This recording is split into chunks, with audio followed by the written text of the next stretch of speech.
Белгечләр җитмәве бер, кешеләр белән просто эшләргә кирәк. Шуны алдылар Чиләбе өлкәсеннән. 2, ансы да эшли торган безнең мәктәптән бер укытучы, бер мәктәп Якупов мәктәбеннән. Ул кызыкай уже китте, бер укытучы калды бөтен өлкәгә.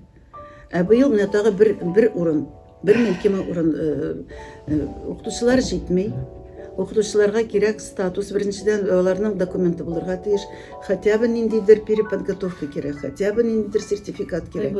Байбурсын исемендәге Кыншак районы балаларның лагерында без үзебезнең татар отрядын барлыкка китердек. Ул Шибакүл күле янында, бик матур җирлектә. Безнең бер отряд, соңгы елларда бер отряд, бер тапкыр 2 отряд булды безнең. Казаннан безнең вожатыйлар килде, Казаннан да яшьләр килде.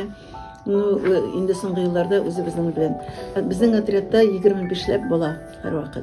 25 бала татар группасы. Без анда бөтен нәрсәне татар телендә өйрәтәбез, татар әкиятләрен сөйлибез, бөтенесе татарча. Әлбәттә, сөйләшү, аңлату русча татарча бара. Бер сүзне русча әйтәбез, бер сүзне татарча әйтәбез. Шуңа күрә без үзебезнең программада эшлибез һәм бөтен лагерь программасы кысасында эшлибез. Һәм Кыншак бөтен татар районы булгач, күп балалар, күбесе, наверное, 80% дип әйтергә мөмкин, татар баласы. Шуңа күрә алар барыбер авыл балалары. Авыл балалары булгач, алар белән үзебезнең мәдәниятне, үзебезнең традицияларны, йолаларны күрсәтү җиңел, дөресен әйткәндә. Алар безне ныграк аңлый, әти-әниләр дә аңлый. Шуңа күрә безнең отрядка барлык килүче балалар бик күп. Үткән ел хәтта Оренбургтан килгәннәр. Безгә кушылып, башка балаларда, башка отрядларда татар исеме куша башладылар үзләренең исемнәренә. Безнеке Йолдызлык безнең лагерь. Аннан соң татар җырлары яңгырый башлады. Сабантуй эшлибез инде. Бөтен лагерьне алабыз.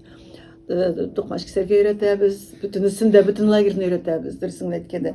Без дә телибез дигәч, ничек инде әйтмисең. Без аларны да өйрәтәбез. Шуңа күрә безнең сменада бөтен лагерь ул татарга әйләнә.